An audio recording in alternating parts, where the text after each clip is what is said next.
अस्सलाम वालेकुम हुब्बे वतन पाकिस्तानियों। पूरा पाकिस्तान जानता है कि साइफर केस में कोई जान नहीं और जो जज इमरान खान को रिलीफ देने की कोशिश करता है और आयन और कानून के मुताबिक फैसला देने की कोशिश करता है, उस बेंच को सिरे से ही तब्दील कर दिया जाता है। आप साइफर केस को ही ले लीजिए। साइफर केस में इमरान खान की जमानत की दरखास्त पर सुप्रीम कोर्ट में मौसम सरमा की तातीलात का बहाना करके नया बेंच तश्कील दे दिया गया है और इस बेंच की सरबराही जो है वो जस्टिस सरदार तारिक मसूद करेंगे।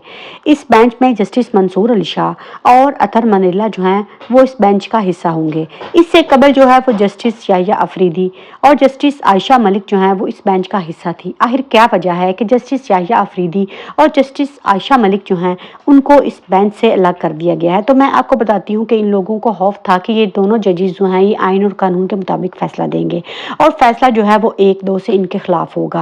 ये समझ रहे हैं कि अब करें तो क्या करें, क्योंकि इस टाइम पर पाकिस्तान जो है वो मकबूजा कश्मीर की आज़ादी को लेते लेते अब खुद इस बात को मान चुका है कि हम भी मकबूजा कश्मीर के उसी दौर में रह रहे हैं। वहाँ पर तो इंडियन काबिज हैं और हमारे ऊपर जो है वो इस्टेब्लिशमेंट काबिज है।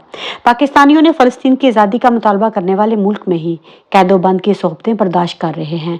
कोई लापता हो रहा है, किसी को सजाएं हो रही हैं, जिसकी लाठी उसकी बैस जो है वही कानून इस टाइम पर पाकिस्तान में चल रहा है।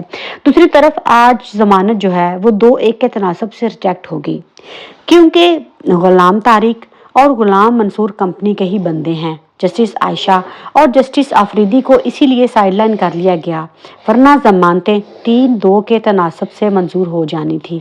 अभी जजेस जो हैं वो छुट्टियों पर चले गए हैं, लेकिन तारिक मसूद दिलावर की तरह छुट्टी करने की इजाज़त नहीं दी गई। तो मुझे वतन पाकिस्तानियों, जस्टिस आयशा को जानबूझकर इस केस से अलग किया गया है, क्योंकि पठान कभी बिकते नहीं। ये जानते हैं कि ये आइन और कानून के मुताबिक फैसला करेंगे और असल में इस केस में कोई जान है ही नहीं।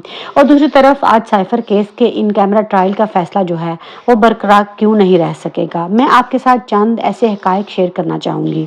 साइफर केस का जेल ट्रायल कलादम करार देने वाले जस्टिस मियां गुल हसन औरंगजेब ने दौरान समात अटार्नी जनरल को 1 से ज़ायद बार मुखातिब करके कहा कि अटार्नी जनरल साहब, ये ओपन केस है, इतने हसास ट्रायल को खुफिया करके मुतनाज़ा नहीं बनाना चाहते। जिस बार अटार्नी जनरल ने ओपन ट्रायल की यकीन दहानी भी करवाई, ये तो रिमार्क्स थे इस बेंच के जिसने जेल ट्रायल पर इसको कालादम करार दिया।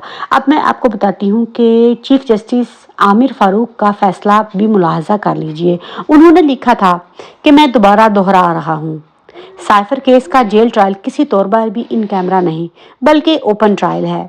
जेल हुकाम और मुतलका हुकूमत यकीन दहानी कराए कि ज़्यादा से ज़्यादा अफराद को ट्रायल देखने की इजाज़त होगी और ये हर तरह से ओपन और शफाफ ट्रायल होगा। समझ से बाहर है कि ऑफिशियल सीक्रेट एक्ट अदालत के जज साहबान ने कैसे ना कैसे इसको कैमरा से इन कैमरा कर दिया। और अब दूसरी आज की सबसे बड़ी खबर कि मीडिया और सोशल मीडिया पर भी पाबंदी लगा दी है कि वो इस केस के हवाले से जो है वो इसकी समाअत को पाकिस्तानी अवाम तक नहीं पहुंचाएंगे। इसीलिए जज अबुल हसनात जुल्करनैन ने साइफर केस की समाअत पर प्रिंट मीडिया, इलेक्ट्रॉनिक मीडिया और सोशल मीडिया पर रिपोर्ट करने पर जो है वो पाबंदी आयद कर दी है। और दूसरी तरफ पीटीआई ने इलेक्शन मुलतवी होने का खदशा जो है वो भी जाहिर कर दिया है। इलेक्शन कमीशन के आरओ से मुतल्लिक जो है वो नोटिफिकेशन से इलेक्शन मुलतवी होने का खदशा है, क्योंकि इलेक्शन कमीशन ने पहले ही इंतखाबात मुलतवी होने का बहाना बनाया हुआ है। ये चाहते हैं कि 8 फरवरी का फैसला जो है ना तो वो अवाम जो है वो कबूल करेगी और इसीलिए ये इलेक्शन शेड्यूल जो है उसको भी जारी नहीं होने दे रहे। इसीलिए पीटीआई सारी गेम समझ चुकी है। और दूसरी बात जो है वो ये है कि आखिरकार शेर अफजल मरवत को लाहौर में ही क्यों गिरफ्तार किया गया। तो मैं आपको बताती हूँ कि शेर अफजल को खैबर पख्तूनख्वा में गिरफ्तार करना जो है वो बिल्कुल ही मुमकिन नहीं था। शेर अफजल मरवत जब एक जगह से दूसरी जगह जाते थे तो हर बार ऐसे मकामात आते थे जहाँ पर इनको मज़ाहमत पकड़ने के लिए मज़ाहमत का सामना करना पड़ता था। लेकिन दूसरी तरफ लाहौर में जो है वो माहौल बिल्कुल अलग था। और इस तरह मरवत की गिरफ्तारी के बाद एक मैसेज ये भी है कि भाई केपीके में आप रहकर जो कुछ भी करो कर लो, लेकिन पंजाब में तुम हमारा कुछ भी नहीं बिगाड़ सकते, क्योंकि इमरान खान ने शेर अफजल मरवत को हुक्म दिया था कि तुम इलेक्शन कैंपेन जो है वो अब पंजाब में भी चलाओ। तो अब पंजाब बन चुका है, उसको पंजाब कहना तो अब जो है मैं आपको क्या कहूँ। اس ٹائم پر پنجاب میں مریم نواز اور نواز شریف جو ہیں وہ بھی شدید پریشان ہیں۔ ان کو سمجھ نہیں آ رہی کہ